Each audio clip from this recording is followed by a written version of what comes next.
നമ്മുടെ കുടുംബ ബന്ധങ്ങൾ തകരുന്നതിൻ്റെ കാരണം ആരെങ്കിലും പരിശോധിക്കാറുണ്ടോ?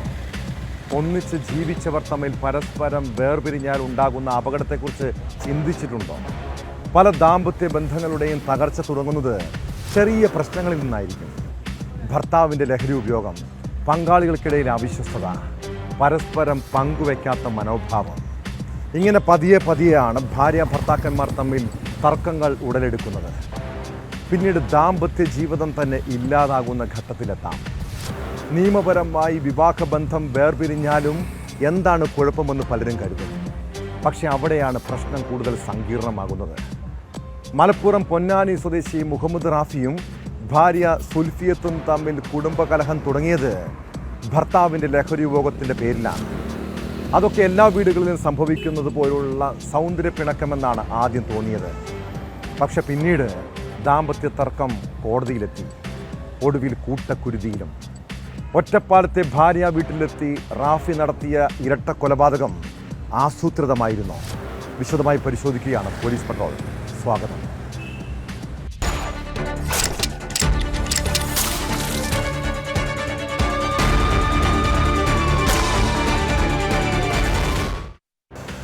ഒറ്റപ്പാലം നഗരത്തോട് ചേർന്ന തോട്ടക്കരയിൽ അർദ്ധരാത്രി നാട്ടുകാർ ഒരു സ്ത്രീയുടെ നിലവിളി ശബ്ദം കേട്ടു. 4 വയസ്സുള്ള മകനുമായി വാവിട്ട് കരഞ്ഞുകൊണ്ട് അവൾ രക്ഷപ്പെട്ടോടുന്ന കാഴ്ച. പരിഭ്രാന്തിയിലായ നാട്ടുകാർ കാര്യം തിരക്കിയപ്പോഴാണ് വീട്ടിൽ നടന്ന അരുംകൊലകളെക്കുറിച്ച് പുറം ലോകം അറിഞ്ഞത്. സുൽഫിയത്തിൻ്റെ ഭർത്താവ് റാഫി രാത്രിയിൽ കഞ്ചാവ് ലഹരിയിൽ കാട്ടിക്കുട്ടിയ പരാക്രമം 2 പേരുടെ ജീവനെടുത്തു. യുവതിയുടെ വളർത്തച്ഛൻ നസീറിനെയും ഭാര്യ സുഹ്റയെയും അയാൾ വെട്ടിക്കൊലപ്പെടുത്തിയതാണ്. ആക്രമണത്തിൽ 4 വയസ്സുള്ള മകനും ഗുരുതരമായി പരിക്കേറ്റു. സംഭവത്തിന് ശേഷം ഒളിവിൽ പോയ പ്രതി റാഫിയെ പുലർച്ചെയോടെയാണ് പോലീസ് അറസ്റ്റ് ചെയ്തത്. അയാളെ കണ്ടെത്തുമ്പോൾ കൈഞ്ഞരമ്പ് മുറിച്ച് ആത്മഹത്യയ്ക്ക് ശ്രമിച്ച നിലയിലായിരുന്നു. കുഞ്ഞിൻ്റെ അവകാശം സംബന്ധിച്ച തർക്കമാണ് ഇരട്ട കൊലപാതകത്തിൽ കലാശിച്ചതെന്ന് പോലീസ് പറയുന്നു.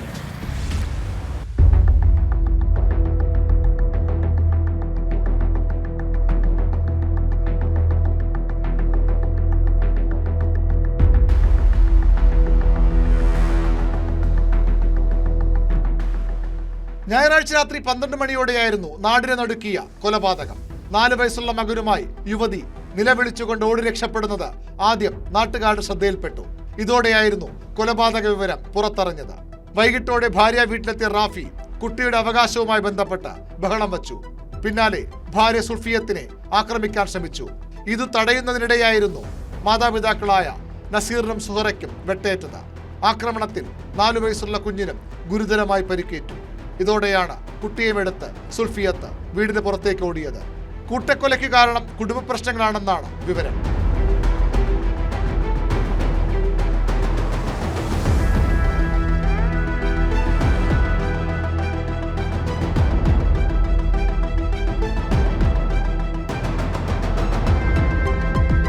സംഭവത്തിനു ശേഷം രക്ഷപ്പെട്ട റാഫിയെ പോലീസും നാട്ടുകാരും നടത്തിയ തിരച്ചിലിൽ പുലർച്ചെ 4 മണിയോടെ കണ്ടെത്തി. കൈഞ്ഞരമ്പ് മുറിച്ച നിലയിലായിരുന്നു ഇയാൾ. നിങ്ങൾ മെനക്കെട്ടിട്ടാണ് അവനെ കിട്ടിയത്.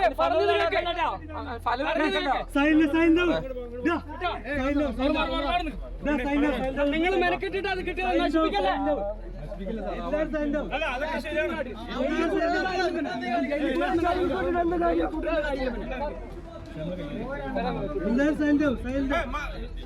റാഫിയും സുൽഫിയത്തും കുറച്ചു നാളുകളായി വേർപിരിഞ്ഞു കഴിയുകയാണ്. ഇത് സംബന്ധിച്ച് കുടുംബ കോടതിയിൽ കേസുമുണ്ട്. ഇതിനിടെയായിരുന്നു റാഫി ഒറ്റപ്പാലത്തെ വീട്ടിലെത്തിയത്. ഭാര്യയെ കൊലപ്പെടുത്തുക എന്ന ഉദ്ദേശത്തോടെയാണ് ഇയാൾ സ്ഥലത്തെത്തിയതെന്നാണ് പോലീസ് നൽകുന്ന വിവരം. ഗുരുതരമായി പരിക്കേറ്റ 4 വയസ്സുള്ള കുട്ടിയെ ആശുപത്രിയിലേക്ക് മാറ്റി. കുട്ടി അതീവ ഗുരുതരാവസ്ഥയിലാണ്. ഇയാൾ കത്തിക്കൊണ്ട് ആക്രമിച്ചു. നാസിർ പിന്നെ സൂറ ആണ് 2 ആളുകൾ ഇപ്പോൾ മരിച്ചു പോയിരിക്കുന്നത്. നാസിറിൻ്റെ ഒരു 68 വയസ്സാണ് ഏകദേശം ഉള്ളത്. സൂറ 56 ഇയേഴ്സ് ഓൾഡ് അപ്രോക്സിമേറ്റ്ലി. പിന്നെ മുഹമ്മദ് ഇഷാൻ ഒരു 3 വയസ്സുള്ള ഒരു കുട്ടിക്കാണ് പരിക്കപ്പെട്ടിട്ടുള്ളത്. ഈ സംഭവത്തിന് ശേഷം ഇയാൾ ഓടിപ്പോയി. നമ്മുടെ പോലീസ് പാർട്ടി പിന്നെ കുറച്ച് ലോക്കൽസിൻ്റെ സഹായത്തോടെ ഏകദേശം 4 മണിക്ക് അപ്രോക്സിമേറ്റ്ലി ഇയാൾക്ക് ഞങ്ങൾ കണ്ടുപിടിക്കാൻ സാധിച്ചു. ഏകദേശം 5 മാസം മുമ്പാണ് നസീറിന്റെയും സുഹറയുടെയും വളർത്തുമകളായ സുൽഫിയത്ത് 4 വയസ്സുകാരനായ മകനുമായി ഇവരുടെ അടുത്തേക്ക് എത്തിയത്. റാഫിയുടെ പീഡനം സഹിക്കവയ്യാതെയായിരുന്നു ഇത്. ദമ്പതികൾ തമ്മിൽ കുടുംബ കോടതിയിൽ കുട്ടിയുടെ പേരിൽ കേസുമുണ്ടായിരുന്നു. ആഴ്ചയിൽ 4 ദിവസം റാഫിയോടൊപ്പവും 2 ദിവസം സുൽഫിയത്തിനൊപ്പവും കുട്ടിയെ നിർത്തണമെന്നായിരുന്നു കോടതി ഉത്തരവ്. എന്നാൽ റാഫി കുട്ടിയെ കൊണ്ടുപോയ ശേഷം തിരികെ കൊണ്ടുവരാതായതോടെ നസീറും സുഹറയും വീണ്ടും കോടതിയെ സമീപിക്കുകയായിരുന്നു. കുട്ടിയെ അമ്മയ്ക്കൊപ്പം വയ്ക്കാനായിരുന്നു കോടതി ഉത്തരവ്. ഇതിലെ തർക്കത്തിനൊടുവിലാണ് റാഫി കൂട്ടക്കൊല നടത്തിയത്. ഇയാൾ ലഹരിക്കടിമയാണെന്നും പോലീസ് പറയുന്നു. നിരവധി കേസുകളിൽ പ്രതിയുമാണ് റാഫി.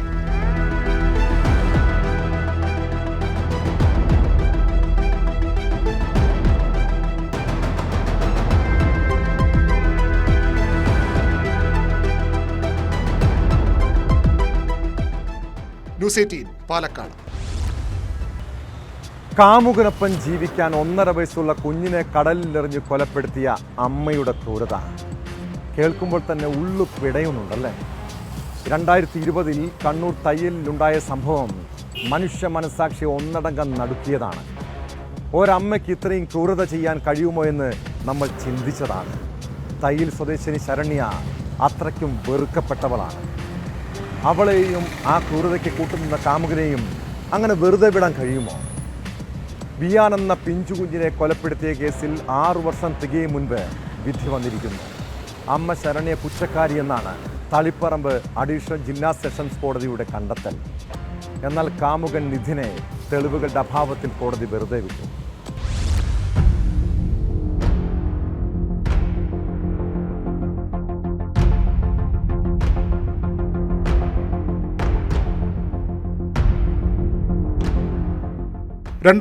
ഫെബ്രുവരി 17 പുലർച്ചെയായിരുന്നു നാടിന് നടുക്കിയ കൊലപാതകം നടന്നത്. തൻ്റെ ആൺസുഹൃത്ത് നിധിനൊപ്പം ജീവിക്കുന്നതിന് 1.5 വയസ്സുകാരൻ മകനെ ഒഴിവാക്കുക എന്ന ലക്ഷ്യത്തോടെയാണ് ശരണ്യ ഈ ക്രൂരകൃത്യം ചെയ്തത്. ഭർത്താവ് പ്രണവുമായി അകൽച്ചയിലായിരുന്ന ശരണ്യ കൊലപാതകത്തിന് ശേഷം കുറ്റം പ്രണവിൻ്റെ മേൽ അടിച്ചേൽപ്പിക്കാനും ഇതിലൂടെ ഭർത്താവിനെയും കുഞ്ഞിനെയും ഒരുപോലെ ഒഴിവാക്കി കാമുകനൊപ്പം കഴിയാനുമാണ് പദ്ധതിയിട്ടെന്നുമാണ് കേസ്. പുലർച്ചെ കുഞ്ഞുമായി കടൽത്തീരത്തെത്തിയ ശരണ്യ ആദ്യം കുട്ടിയെ വലിച്ചെറിഞ്ഞു. എന്നാൽ കുഞ്ഞ് മരിക്കാതെ കരഞ്ഞുകൊണ്ട് അടുത്തേക്ക് വന്നപ്പോൾ വീണ്ടും കുഞ്ഞിനെ എടുത്ത് കടൽ ഭിത്തിയിലേക്ക് ആഞ്ഞെറിഞ്ഞ് മരണമുറപ്പാക്കി. അതിനുശേഷം വീട്ടിലെത്തി ഒന്നുമറിയാത്ത രീതിയിൽ ഉറങ്ങാൻ കിടന്ന ശരണ്യ രാവിലെ എഴുന്നേറ്റ് കുഞ്ഞിനെ കാണാനില്ലെന്ന് പറഞ്ഞ് പരിഭ്രാന്തി സൃഷ്ടിക്കുകയും തിരയുന്നതായി അഭിനയിക്കുകയും ചെയ്തു. ചോദ്യം ചെയ്യലിനിടെ ശരണ്യ പ്രണവിന് മേൽ സംശയം ഉന്നയിച്ചു. പിന്നീട് മണിക്കൂറുകൾ നീണ്ട ചോദ്യം ചെയ്യലിന് ശേഷം പോലീസ് യഥാർത്ഥ കൊലപാതകിയെ കണ്ടെത്തുകയായിരുന്നു.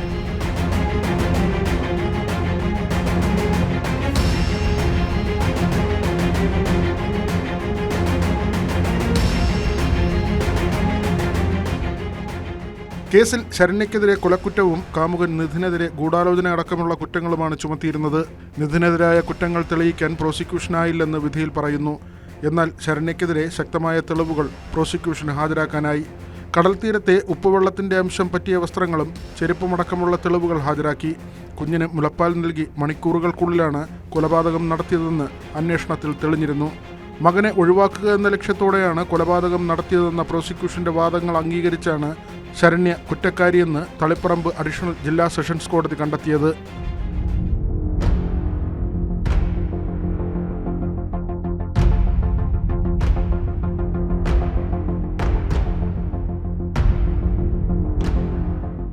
കേസിൽ പ്രതിയാക്കപ്പെട്ടെങ്കിലും തനിക്കിതിൽ പങ്കില്ലെന്ന് നിതിൻ വാദിച്ചിരുന്നു. ശരണ്യയുമായി ബന്ധമുണ്ടായിരുന്നെങ്കിലും കൊലപാതകത്തിൽ പങ്കില്ലെന്നും ശരണ്യയ്ക്ക് മറ്റൊരാളുമായും ബന്ധമുണ്ടെന്നും നിതിൻ വാദിച്ചു.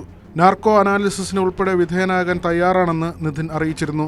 അതേസമയം നിതിനുമായി 20-ലധികം തവണ ശരണ്യ ഫോൺ വിളിച്ചിരുന്നുവെന്നതടക്കമാണ് തെളിവുകളായി പ്രോസിക്യൂഷൻ ഹാജരാക്കിയത്. മാത്രമല്ല കേസിൽ അന്വേഷണ ഉദ്യോഗസ്ഥന് വീഴ്ചയുണ്ടായെന്നും കോടതി വിലയിരുത്തിയിരുന്നു.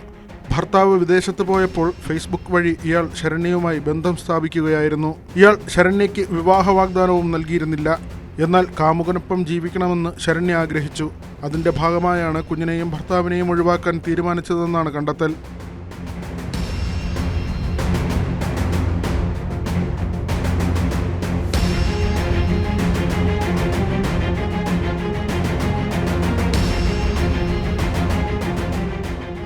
ന്യൂസ് 18 കണ്ണൂർ.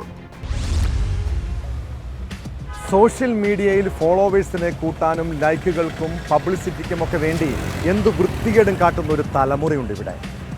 കോഴിക്കോട് ഗോവിന്ദപുരത്തെ ദീപക് യഥാർത്ഥത്തിൽ സൈബർ അധിക്ഷേപത്തിൻ്റെ ഇരയാണ്. ആ സാധുവായ മനുഷ്യനെ കൊലയ്ക്ക് കൊടുത്തതാണ്. ബസ്സിൽ അപമര്യാദയായി പെരുമാറിയെന്നാരോപിച്ച് വീഡിയോ പോസ്റ്റ് ചെയ്തതിന് പിന്നാലെ ദീപക് ആത്മഹത്യ ചെയ്ത സംഭവത്തിൽ പോലീസ് യുവതിക്കെതിരെ ആത്മഹത്യാ പ്രേരണ കുറ്റത്തിന് കേസെടുത്തു. കുടുംബം കമ്മീഷണർക്ക് നൽകിയ പരാതിയിലാണ് പോലീസിന്റെ നടപടി. യുവതിക്കെതിരെ കൊലക്കുറ്റത്തിന് കേസെടുക്കണമെന്നാണ് കുടുംബത്തിന്റെ ആവശ്യം.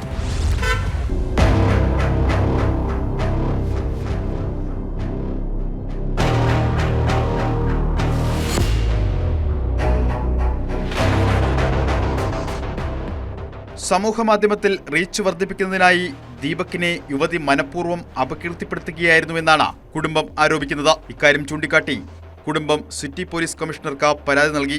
രാവിലെ തന്നെ അമ്മനോട് ഞാൻ കാര്യങ്ങളൊക്കെ ചോദിച്ചു ദീപകിൻ്റെ. അപ്പോൾ അമ്മനോട് ചെറുതായിട്ട് കാര്യങ്ങളൊക്കെ പറഞ്ഞിരിക്കണേ, ഇങ്ങനെയൊക്കെ ഇതിൽ വന്നെന്നുള്ളത്. അമ്മ പുറത്ത് പറയുന്നത് വേണ്ടെന്നുള്ളൊരു ഇതിൽ പറഞ്ഞു. അപ്പോൾ അത് പരിഹരിക്കാന്നുള്ളൊരു കാര്യമാണ് അമ്മയും പറഞ്ഞത്. അപ്പോൾ അതൊന്നും ആരതും കേൾക്കാതെയാണ് ആൾ ചെയ്തത്. അത് ഇവിടെ ഒരൊറ്റ കാരണം കൊണ്ടാണ്. ഇപ്പോൾ കമ്മീഷണർ പറഞ്ഞ് വേണ്ട എല്ലാ നടപടിയും എടുക്കാൻ സ്വീകരിക്കാന്നുള്ളത് പറയുന്നത്.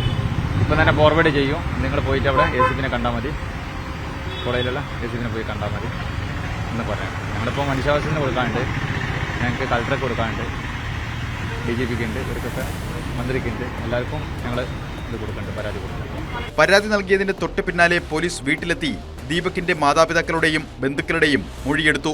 പോലീസ് മൊഴിയെടുക്കാനെത്തിയപ്പോൾ വൈകാരിക രംഗങ്ങൾക്കാണ് സാക്ഷ്യം വഹിച്ചത്. യുവതിക്കെതിരെ കൊലക്കുറ്റ ചുമത്തണമെന്ന കുടുംബം ആവശ്യപ്പെട്ടു. കഴിഞ്ഞ വെള്ളിയാഴ്ചയാണ് സംഭവങ്ങളുടെ തുടക്കം. ജോലി ആവശ്യാർത്ഥം കണ്ണൂരിലേക്ക് പോവുകയായിരുന്ന ദീപക തിരക്കുള്ള ബസ്സിൽ ഇരിക്കാൻ സ്ഥലമില്ലാതെ നിൽക്കുന്ന സമയത്താണ് യുവതി വീഡിയോ ചിത്രീകരിക്കുന്നതും പിന്നീട് സമൂഹമാധ്യമങ്ങളിൽ പ്രചരിപ്പിക്കുകയും ചെയ്തത്. ബസ്സിൽ വെച്ച് ശരീരത്തിൽ സ്പർശിച്ചുവെന്നായിരുന്നു സമൂഹമാധ്യമത്തിൽ യുവതിയുടെ ആരോപണം. യുവതി പുറത്തുവിട്ട വീഡിയോ ചുരുങ്ങിയ സമയത്തിനുള്ളിൽ 20 ലക്ഷത്തിലധികം ആളുകൾ കണ്ടിരുന്നു. പിന്നാലെ ഒരു വിശദീകരണ വീഡിയോയും യുവതി പോസ്റ്റ് ചെയ്തിരുന്നു.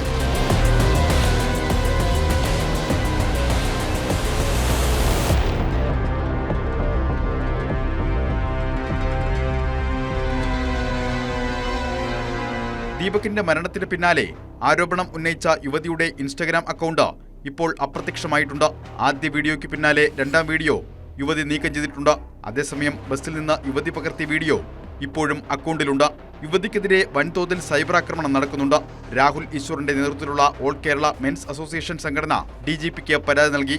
മനുഷ്യാവകാശ കമ്മീഷനും സംഭവത്തിൽ വിശദമായ അന്വേഷണത്തിന് ഉത്തരവിട്ടു.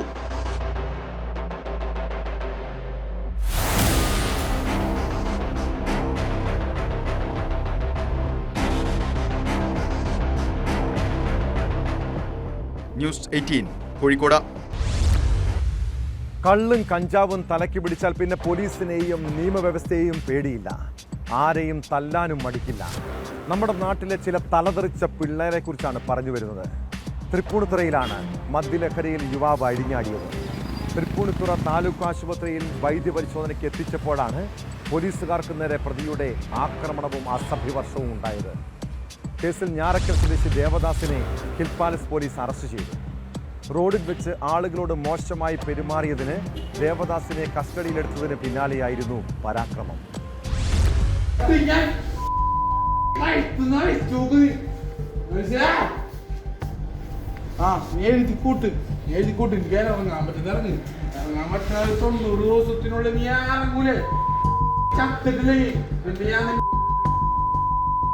കാക്കനാട് രാജഗിരി കോളേജിന്റെ പ്രധാന ഗേറ്റിന് സമീപം മദ്യലഹരിയിൽ ആളുകളോട് മോശമായി പെരുമാറിയതിന് ദേവദാസിനെ ഇൻഫോ പാർക്ക് പോലീസ് ആദ്യം കസ്റ്റഡിയിലെടുത്തു.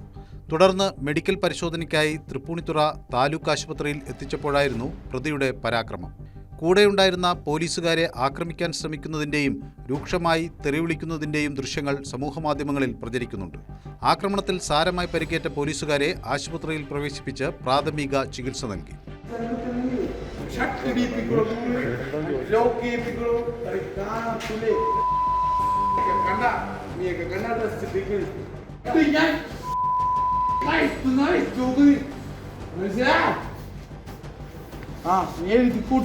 എഴുതിക്കൂട്ട് എനിക്ക് ഇറങ്ങാൻ പറ്റുന്നിറങ്ങി ഇറങ്ങാൻ പറ്റുന്ന 90 ദിവസത്തിനുള്ളിൽ നീ ഇറങ്ങൂലേ ചത്തിട്ടില്ലേ. മെഡിക്കൽ പരിശോധനയ്ക്ക് ശേഷം തിരിച്ചു കൊണ്ടുപോകുമ്പോൾ രാത്രി 12:50 തൃപ്പൂണിത്തുറ റെയിൽവേ ഓവർബ്രിഡ്ജിന് സമീപമെത്തിയപ്പോൾ പ്രതി അക്രമാസക്തനാവുകയും ജീപ്പിന്റെ പിന്നിൽ വലതുവശത്തെ ക്വാർട്ടർ ഗ്ലാസ് ചവിട്ടി പൊട്ടിക്കുകയുമായിരുന്നു. ഇതുവഴി 3500 രൂപയുടെ നാശനഷ്ടമുണ്ടായെന്ന് എഫ്ഐആറിൽ പറയുന്നു. പോലീസിനെ ആക്രമിച്ച കുറ്റത്തിന് തൃപ്പൂണിത്തുറ പോലീസ് പ്രതിയുടെ അറസ്റ്റ് രേഖപ്പെടുത്തി റിമാൻഡ് ചെയ്തു. ഇയാൾ സ്ഥിരം പ്രശ്നങ്ങൾ സൃഷ്ടിക്കുന്ന ആളാണെന്നാണ് പോലീസ് നൽകുന്ന വിവരം.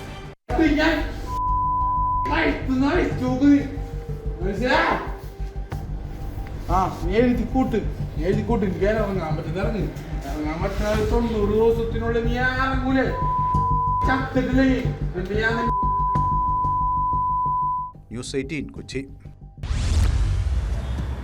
ഓഫീസ് മുറിയിൽ സ്ത്രീകളെ കെട്ടിപ്പിടിച്ചും ചുംബിച്ചും പോലീസ് ഉന്നതന്റെ അഴിഞ്ഞാട്ടം.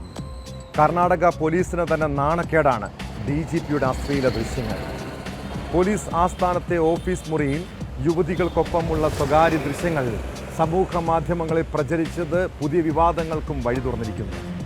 നിലവിൽ സിവിൽ റൈറ്റ്സ് എൻഫോഴ്സ്മെന്റിന്റെ ചുമതല വഹിക്കുന്ന DGP R രാമചന്ദ്ര റാവുവാണ് ഒളിക്യാമറയിൽ കുടുങ്ങിയത്. യൂണിഫോമിൽ ഒന്നിലധികം യുവതികളെ ചുംബിക്കുന്നതും കെട്ടിപ്പിടിക്കുന്നതുമാണ് ദൃശ്യങ്ങളിൽ. ഓഫീസ് സമയത്ത് പലപ്പോഴായി രാമചന്ദ്ര റാവുവിൻ്റെ ക്യാബിനിലെത്തിയ യുവതികളും DGPയും തമ്മിലുള്ള ദൃശ്യങ്ങളാണ് പുറത്തു വന്നത്.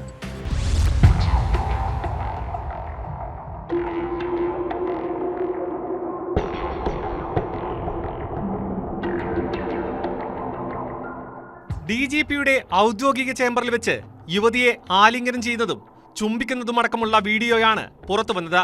കഴിഞ്ഞ വർഷം സ്വർണ്ണക്കടത്ത് കേസിൽ അറസ്റ്റിലായ നടി റെന്യ റാവുവിന്റെ പിതാവും DGP റാങ്കിലുള്ള IPS ഉദ്യോഗസ്ഥനുമായ ഡോക്ടർ രാമചന്ദ്ര റാവുവിന്റെ വീഡിയോയാണ് സമൂഹ മാധ്യമങ്ങളിൽ വൈറലായത്.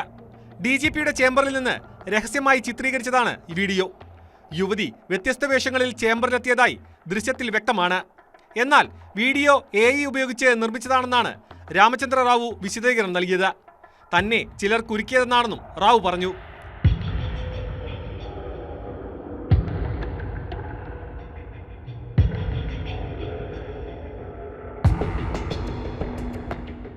DGPയുടെ ദൃശ്യങ്ങൾ കർണാടകയിൽ പുതിയ രാഷ്ട്രീയ വിവാദത്തിനാണ് തിരികൊളുത്തിയിരിക്കുന്നത്. ഗുരുതരമായ അച്ചടക്കലംഘനവും ഔദ്യോഗിക പദവിയുടെ ദുരുപയോഗവുമാണ് റാവു നടത്തിയതെന്നാണ് ഉയരുന്ന വിമർശനം. ഇത് ആദ്യമായല്ല രാമചന്ദ്ര റാവു വിവാദങ്ങളിൽപ്പെടുന്നത്.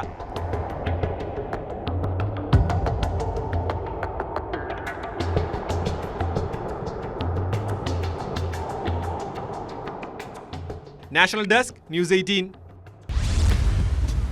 കരൂർ ദുരന്തത്തിൽ TVK അധ്യക്ഷനും നടനുമായ വിജയിയെ CBI പൂട്ടുമോ? BJPയുടെ നീക്കങ്ങളിലേക്കാണ് തമിഴക രാഷ്ട്രീയം ഉറ്റുനോക്കുന്നത്. വിജയിയെ പ്രതി ചേർക്കാൻ CBI ഒരുങ്ങുന്നുവെന്നാണ് വിവരം. ഡൽഹിയിലെ CBI ആസ്ഥാനത്ത് നടന്ന രണ്ടാം ഘട്ട ചോദ്യം ചെയ്യലിന് ശേഷമാണ് താരത്തെ പ്രതിയാക്കാനുള്ള ആലോചന.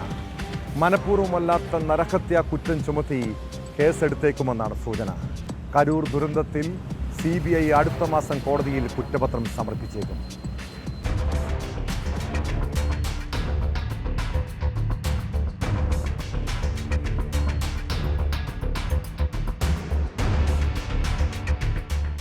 ശബരിമലയിലെ സ്വർണ്ണപ്പാളികൾ മാറിയതായി സംശയമുണ്ടെന്ന് കോടതി വ്യക്തമാക്കി.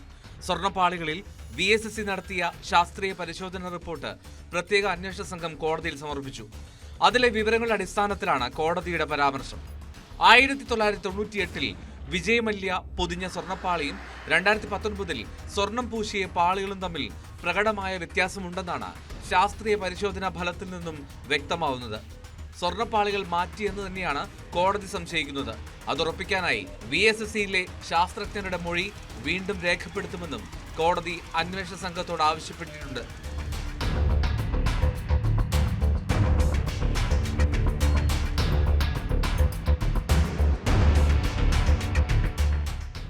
സ്വർണ്ണപ്പാളിയിലെ ശാസ്ത്രീയ പരിശോധനയുടെ വിശദമായ വിവരങ്ങൾ പുറത്തുവിടാൻ ആകില്ല എന്ന് കോടതി. സ്വർണ്ണക്കവർച്ചയിലെ ആശങ്കകൾ ഗുരുതരമാണെന്ന് കോടതി പരാമർശിച്ചു. 2017 കൊടിമരം മാറ്റിയതിലും ക്രമക്കേടുണ്ടെന്ന് കോടതി നിരീക്ഷിച്ചു. കൂടുതൽ വിവരങ്ങൾ ശേഖരിക്കാൻ SIT ശബരിമലയിലെ സ്റ്റോർ റൂമിലെ കട്ടളപ്പാളിയും പ്രഭാമണ്ഡലവും പരിശോധിക്കും. 2 ഉദ്യോഗസ്ഥരെ കൂടി ചേർത്ത് SIT വിപുലീകരിച്ചിട്ടുണ്ട്.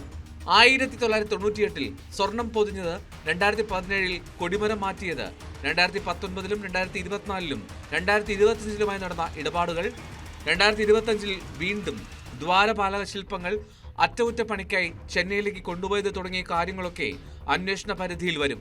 നിലവിൽ 2019 ദേവസ്വം ബോർഡിനെ കേന്ദ്രീകരിച്ചായിരുന്നു അന്വേഷണം. എന്നാൽ 2 പതിറ്റാണ്ടുകാലത്തെ ഭരണകാര്യങ്ങൾ ഉൾപ്പെടെ അന്വേഷിക്കണമെന്നാണ് കോടതി ഉത്തരവ്. PS പ്രശാന്ത് പ്രസിഡന്റായിരുന്ന കാലത്തെ കാര്യങ്ങൾ കൂടി അന്വേഷിക്കണമെന്നും കോടതി നിർദ്ദേശിച്ചിട്ടുണ്ട്. ഇതുവരെ കേസിൽ 11 പ്രതികളാണ് അറസ്റ്റിലായിട്ടുള്ളത്. ഇവർക്കെതിരെ 22 കേസുകളാണ് രജിസ്റ്റർ ചെയ്തിട്ടുള്ളത്.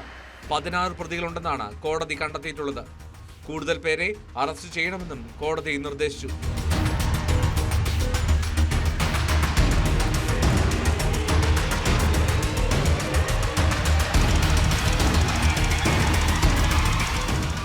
ന്യൂസ് 18 കൊച്ചി. കരൂർ ദുരന്തത്തിൽ TVK അധ്യക്ഷനും നടനുമായ വിജയിയെ CBI പൂട്ടുമോ? BJPയുടെ നീക്കങ്ങളിലേക്കാണ് തമിഴക രാഷ്ട്രീയം ഉറ്റുനോക്കുന്നത്. വിജയിയെ പ്രതി ചേർക്കാൻ CBI ഒരുങ്ങുന്നുവെന്നാണ് വിവരം. ഡൽഹിയിലെ CBI ആസ്ഥാനത്ത് നടന്ന 2ാം ഘട്ട ചോദ്യം ചെയ്യലിന് ശേഷമാണ് താരത്തെ പ്രതിയാക്കാനുള്ള ആലോചന. മനഃപൂർവ്വമല്ലാത്ത നരഹത്യാ കുറ്റം ചുമത്തി കേസെടുത്തേക്കുമെന്നാണ് സൂചന. കരൂർ ദുരന്തത്തിൽ CBI അടുത്ത മാസം കോടതിയിൽ കുറ്റപത്രം സമർപ്പിച്ചേക്കും.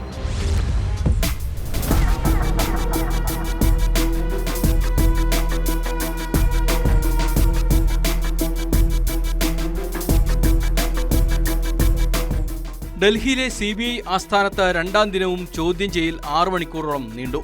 വിജയുടെ പല മറുപടികളിലും CBI ഉദ്യോഗസ്ഥർ തൃപ്തരല്ലെന്നാണ് വിവരം. പ്രത്യേകിച്ച് കരൂരിലെ സമ്മേളന സ്ഥലത്തേക്ക് എത്താൻ 7 മണിക്കൂറോളം വൈകിയതിന് നൽകിയ വിശദീകരണം. വിമാനത്താവളത്തും പരിസരത്തും തന്നെ കാണാനെത്തിയ ആരാധകരുടെ തിരക്ക് കാരണം കടുത്ത ഗതാഗതക്കുരുക്ക് അനുഭവപ്പെട്ടു എന്നതാണ് താരത്തിന്റെ വാദം. എന്നാൽ പാർട്ടിയുടെ മുൻ സമ്മേളനങ്ങളിലും സമാനമായ തിരക്ക് അനുഭവപ്പെട്ടിട്ടും വേണ്ട മുന്നൊരുക്കങ്ങൾ സ്വീകരിക്കാത്തത് ഗുരുതരമായ വീഴ്ച എന്നാണ് CBIയുടെ വിലയിരുത്തൽ.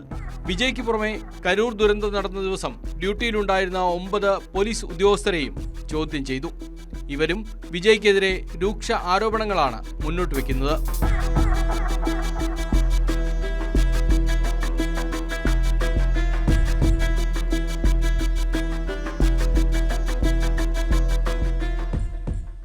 വിജയുടെ പ്രചാരണ വാഹനം ആൾക്കൂട്ടത്തിനിടയിലേക്ക് കടന്നു വന്നതും TVK പ്രവർത്തകർ പോലീസിന്റെ നിർദ്ദേശങ്ങൾ അനുസരിക്കാത്തതും പ്രശ്നം ഗുരുതരമാക്കി എന്നാണ് പോലീസിന്റെ പക്ഷം. കഴിഞ്ഞയാഴ്ച ക്രമസമാധാന ചുമതലയുള്ള ADGPയും CBIയുടെ ചോദ്യം ചെയ്യലിൽ താരത്തിനെതിരെ ആഞ്ഞടിച്ചിരുന്നു. ഇന്ന് ഈ കാര്യങ്ങളെല്ലാം വിജയിയോട് ചോദിച്ചിരുന്നുവെങ്കിലും പൊതുവേദികളിൽ ഉന്നയിക്കുന്ന സ്ഥിരം രാഷ്ട്രീയ ആരോപണങ്ങൾക്ക് സമാനമായ വിശദീകരണം മാത്രമാണ് താരം നൽകിയത്. നിലവിൽ സാക്ഷി എന്നുള്ള നിലയിലാണ് വിജയിയെ ചോദ്യം ചെയ്യാൻ വിളിപ്പിച്ചത്. ഫെബ്രുവരി പകുതിയോടെ CBI കേസിൽ കുറ്റപത്രം സമർപ്പിക്കും എന്നാണ് വിവരം. നിലവിലെ തെളിവുകളുടെ അടിസ്ഥാനത്തിൽ വിജയിയെ പ്രതി ചേർക്കാനാണ് സാധ്യത. മനഃപൂർവ്വമല്ലാത്ത നരഹത്യാ കുറ്റം ചുമത്തിയാകും കേസെടുക്കുക. മുൻപ് കരൂർ ദുരന്തത്തിൽ CBI അന്വേഷണം വേണമെന്ന ഏറ്റവും കൂടുതൽ ആവശ്യപ്പെട്ടത് TVKയാണ്. എന്നാൽ നിലവിലെ സാഹചര്യത്തിൽ CBIയുടെ ചോദ്യം ചെയ്യൽ പാർട്ടിയെ കൂടുതൽ പ്രതിസന്ധിയിലേക്ക് തള്ളിവിടുകയാണ്.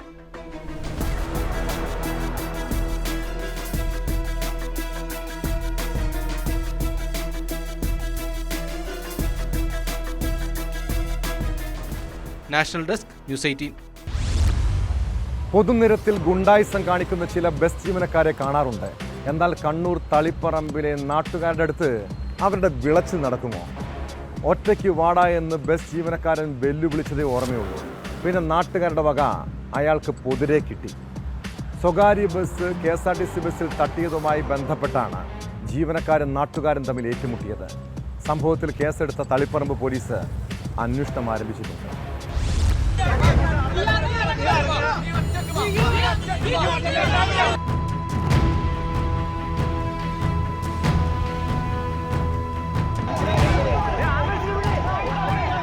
തളിപ്പറമ്പിൽ സ്വകാര്യ ബസ് KSRTC ബസ്സിൽ തട്ടിയതുമായി ബന്ധപ്പെട്ട തർക്കമാണ് കൂട്ടത്തല്ലിൽ കലാശിച്ചത്.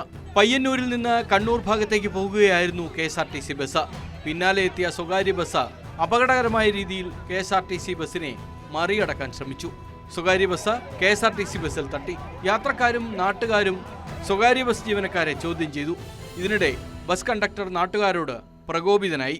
നാട്ടുകാരിൽ ഒരാളെ ഒറ്റയ്ക്ക് വാ എന്ന് പറഞ്ഞ് വെല്ലുവിളിക്കുകയായിരുന്നു കണ്ടക്ടർ.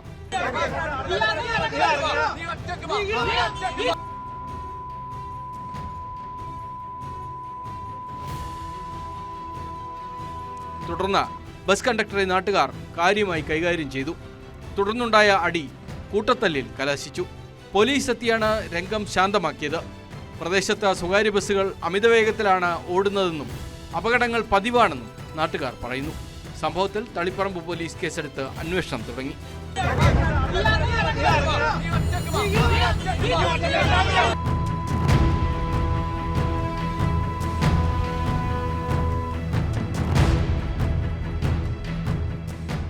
ന്യൂസ് 18 കണ്ണൂർ. സ്വർണം വീട്ടിൽ സൂക്ഷിക്കുന്നവരുടെ ശ്രദ്ധയ്ക്ക് ഒരു നിമിഷം മതി നിങ്ങളുടെ നിക്ഷേപം മുഴുവൻ ഇല്ലാതാകാൻ. നാട്ടിൽ കവർച്ചാ സംഘങ്ങൾ സജീവമാണ്. കാസർഗോഡ് കുമ്പളയിൽ അഭിഭാഷകയുടെ വീട്ടിൽ നിന്ന് മോഷ്ടിച്ചത് 29 പവൻ സ്വർണം. 1/4 ലക്ഷത്തിൻ്റെ വെള്ളിയും പണവും കവർന്നു. ഏകദേശം 35 ലക്ഷം രൂപയുടെ നഷ്ടമാണ് കണക്കാക്കുന്നത്. സംഭവത്തിൽ കുമ്പള പോലീസ് കേസെടുത്ത് അന്വേഷണം ആരംഭിച്ചു.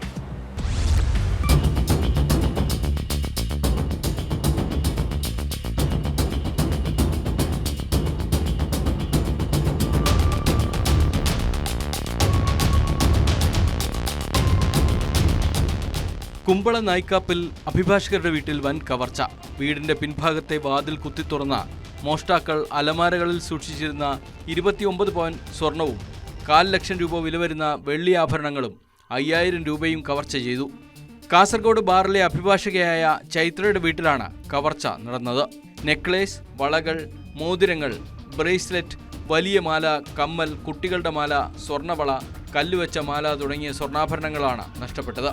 35 ലക്ഷത്തോളം രൂപയുടെ നഷ്ടം ഉണ്ടായതായി കണക്കാക്കുന്നു. ഞായറാഴ്ച വൈകുന്നേരം 6:30 മണിക്കും രാത്രി 8 മണിക്കും ഇടയിലാണ് സംഭവം. ചൈത്രയും കുടുംബവും വീട് പൂട്ടി കണിപുര ഗോപാലകൃഷ്ണ ക്ഷേത്രത്തിലെ ഉത്സവത്തിന് പോയ സമയത്തായിരുന്നു കവർച്ച.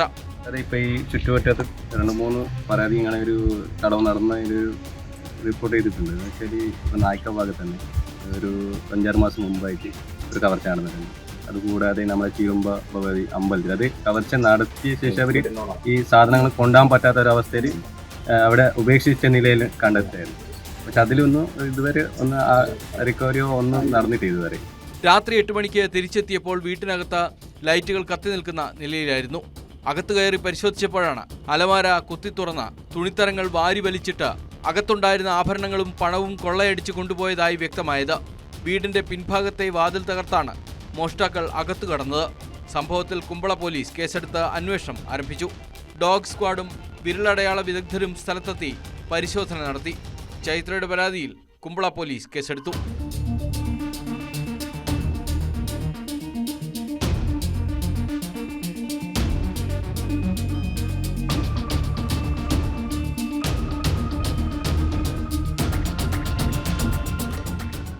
ന്യൂസ് 18 കാസർഗോഡ്. ദിവസം ആയിരങ്ങൾ വരുമാനം, സ്വന്തമായി 2 വീടും ഫ്ലാറ്റും ആഡംബര കാറും, പലിശയ്ക്ക് പണമിടപാടും. ഒരു വ്യവസായത്തെക്കുറിച്ചൊന്നുമല്ല പറയുന്നത്. ഇൻഡോറിലെ ഒരു യാചകൻ്റെ സമ്പാദ്യമാണിത്. കാറിൽ ഭിക്ഷയാചിക്കാൻ വരുന്ന ഹൈടെക് ഭിക്ഷാടകൻ മൻകിലാൽ ആള് നിസ്സാരക്കാരനല്ല. ഭിക്ഷാടകരില്ലാത്ത ഇൻഡോർ പദ്ധതിയുടെ ഭാഗമായി പുനരധിവാസ കേന്ദ്രത്തിൽ എത്തിച്ചപ്പോഴാണ് മൻകിലാൽ ഇക്കാര്യങ്ങൾ വെളിപ്പെടുത്തിയത്.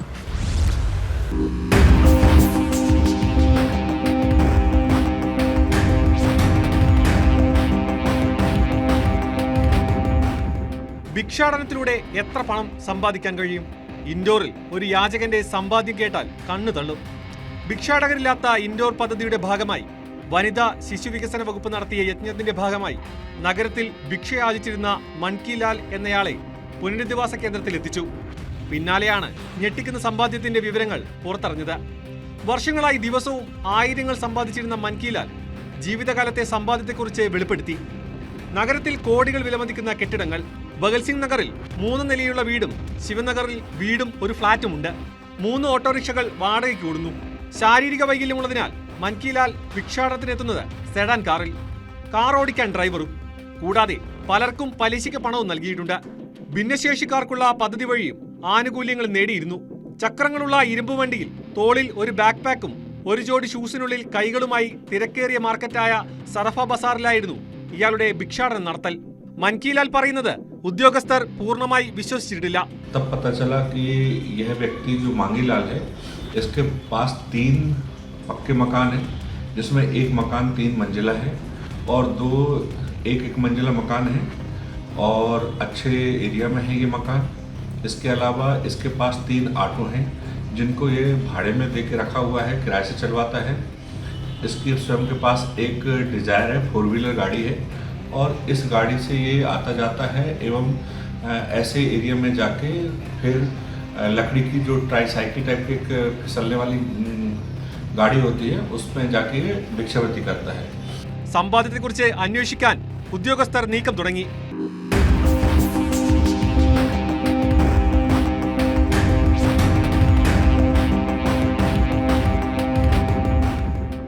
News desk, news 18. ആദ്യം കഞ്ചാവിൽ തുടക്കം, പിന്നെ സിന്തറ്റിക് ഡ്രഗുകൾ. ലഹരിക്കടിമകളായാൽ പിന്നെ MDMAയും മെത്തഫെറ്റമിനും ഒന്നും പോരാ. മയക്കുമരുന്നായി വേദന സംഹാരിയായ ഗുളികകൾ പോലും കഴിക്കുന്ന യുവാക്കളുണ്ട്. മരണം വരെ സംഭവിക്കാനിടയുള്ള ഈ ഗുളികകളുടെ അപകടം നമ്മുടെ ചെറുപ്പക്കാർ മനസ്സിലാക്കുന്നുണ്ടോ എന്നറിയില്ല. ലഹരി മാഫിയയാണ് ഈ ഗുളികകളും ഇവിടെ എത്തിക്കുന്നത്. കാസർഗോഡ് അനധികൃതമായി എത്തിച്ച ഗുളികകൾ എക്സൈസ് പിടികൂടി. ഉത്തർപ്രദേശ് സ്വദേശിയായ രാഹത് ജാനാണ് അറസ്റ്റിലായത്. മഞ്ചേശ്വരം എക്സൈസ് ചെക്ക് പോസ്റ്റിലെ വാഹന പരിശോധനയിലാണ് യുവാവ് കുടുങ്ങിയത്.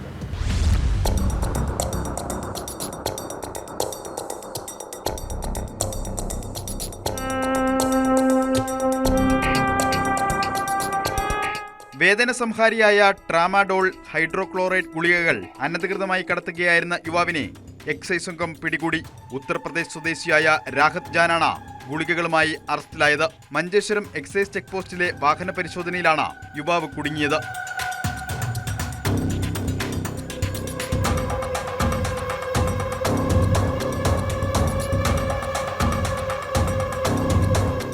മംഗളൂരു ഭാഗത്ത് നിന്ന് കാസർഗോഡ് ഭാഗത്തേക്ക് വരികയായിരുന്ന ബസ്സിൽ നടത്തിയ പരിശോധനയിലാണ് 23.35 ഗ്രാം ട്രാമഡോൾ ഹൈഡ്രോക്ലോറൈഡ് ഗുളികകൾ പിടികൂടിയത്. Excise circle inspector KK Shijil കുമാറിന്റെ നേതൃത്വത്തിലുള്ള സംഘമാണ് പ്രതിയെ അറസ്റ്റ് ചെയ്തത്. പ്രതിക്കെതിരെ NDPS ആക്ട് പ്രകാരം കേസ് രജിസ്റ്റർ ചെയ്തു. കേസുമായി ബന്ധപ്പെട്ട രേഖകളും തൊണ്ടിമുതലുകളും തുടർ നടപടികൾക്കായി കുമ്പള എക്സൈസ് റേഞ്ചിന് കൈമാറിയതായി അധികൃതർ അറിയിച്ചു.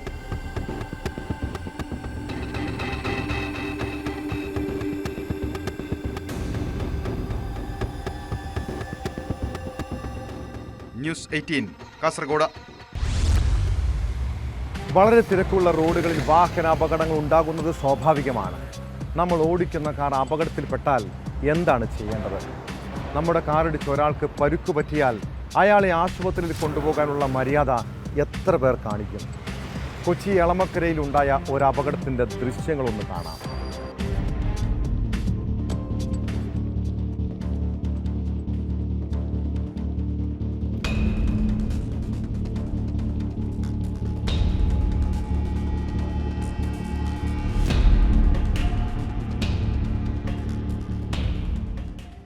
റോഡിൽ ഇടിച്ചിട്ട പെൺകുട്ടിയെ തിരിഞ്ഞു പോലും നോക്കാതെ കടന്നു കളഞ്ഞ കാറിനായി പോലീസ് അന്വേഷണം ആരംഭിച്ചു. എളമക്കര ഭവൻസ് വിദ്യാമന്ദിറിലെ വിദ്യാർത്ഥിനി ദീക്ഷിതയെയാണ് അജ്ഞാത കാറിടിച്ച് തെറിപ്പിച്ചത്. അപകടത്തിന് പിന്നാലെ കാർ നിർത്തിയെങ്കിലും നാട്ടുകാർ ഓടിക്കൂടിയതോടെ അവർ കടന്നു കളഞ്ഞു. വൃക്കയ്ക്ക് ഗുരുതര പരിക്കേറ്റ പെൺകുട്ടി ആശുപത്രിയിൽ ചികിത്സയിലാണ്. ഇവിടെ നാട്ടുകാർ ഉടൻ ഓടിക്കൂടിയതുകൊണ്ട് അവളുടെ ജീവൻ രക്ഷപ്പെട്ടു. എന്നാൽ ആ പെൺകുട്ടിക്ക് ഇൻഷുറൻസ് കിട്ടണമെങ്കിൽ വാഹനം കണ്ടെത്തണം. CCTVകൾ പരിശോധിച്ച് പോലീസ് അന്വേഷണം ഊർജിതമാക്കിയിട്ടുണ്ട്. അപകടം ഉണ്ടാക്കിയതിനേക്കാൾ ഗുരുതരമായ കുറ്റമാണ് വാഹനവുമായി കടന്നു കളയുന്നതെന്ന് ഓർമ്മ വേണം കേട്ടോ. ഇതോടെ പോലീസ് പട്രോൾ പൂർണ്ണമാകുന്നു. നമസ്കാരം.